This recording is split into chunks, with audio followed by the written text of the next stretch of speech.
A heat pump installation in Grand Rapids, Michigan is a smart way to stay comfortable year-round while saving on energy costs.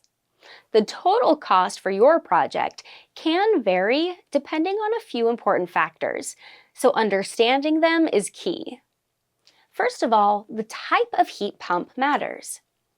Air source systems are common and efficient for most homes, while ductless mini-splits are ideal for houses without existing ducts.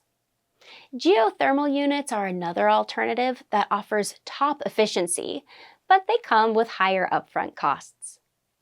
Each option has its own specific installation requirements, so selecting the right system for your home and comfort needs is crucial. This ensures your HVAC specialist can complete the installation the right way the first time. Second, your home's size and layout also affect the installation. Larger or multi-level homes may need more powerful units or even multiple systems, while smaller spaces often require just one.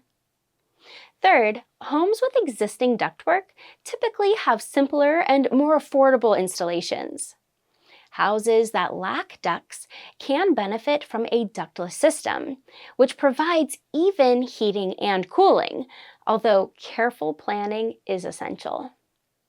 Finally, the timing of your heat pump installation in Kent County, along with the availability of incentives, can make a significant difference. Installing during peak seasons may cost more, but Michigan residents can take advantage of state and federal rebates to lower the upfront investment. At Sullivan Heating, Cooling, Plumbing, every Grand Rapids, Michigan heat pump installation starts with a detailed assessment to provide a clear, accurate quote. Contact us today to get started on your investment in pure comfort.